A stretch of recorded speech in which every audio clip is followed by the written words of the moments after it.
તો જૂનાગઢમાં ભારે વરસાદથી વિલિંગડન ડેમ પણ ઓવરફ્લો થયો છે। ડેમ ઓવરફ્લો થતાં મોટી સંખ્યામાં લોકો ત્યાં નિહાળવા પહોંચ્યા હતા। જૂનાગઢ શહેર અને જિલ્લામાં વરસાદે ગત મોડી રાતથી વિરામ લીધો છે, પરંતુ અનેક જળાશયોમાં નવા નીરની આવક થઈ છે।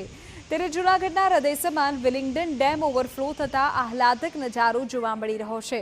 કુદરતી સૌંદર્ય નિહાળવા માટે મોટી સંખ્યામાં લોકો ત્યાં ઉમટી પડે છે।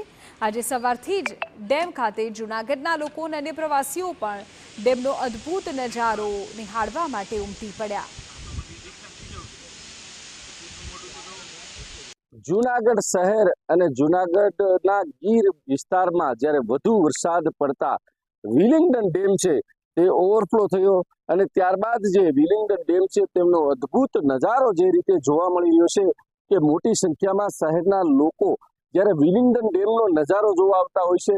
આ છે વિલિંગડન ડેમ, તે દાતારના પર્વત અને ગિરનારની પર્વત વચ્ચે ગીર વિસ્તારમાંથી આ વિલિંગડન ડેમમાં પાણી આવે છે। ત્યારે આ જૂનાગઢ શહેરનો જે વિલિંગડન ડેમ છે સૌથી વધારે પાણીના સ્ત્રોત ધરાવતો આ વિલિંગડન ડેમ છે। વિલિંગડન ડેમ ઉપર મોટી સંખ્યામાં લોકો ફરવા માટે આવતા હોય છે અને જ્યારે આ ગીર જે દાતાર અને ગિરનારનું જે જંગલ છે તે પણ 16 કળાએ ખીલી ઉઠ્યું છે તેવા અદ્ભુત દ્રશ્યો જોવા મળે છે। અને વરસાદે જ્યારે રાત્રિથી વિરામ લીધા બાદ આ અદ્ભુત નજારો માણવા માટે લોકો મોટી સંખ્યામાં આવતા હોય છે। વિજયસિંહ પરમાર, TV9 જૂનાગઢ।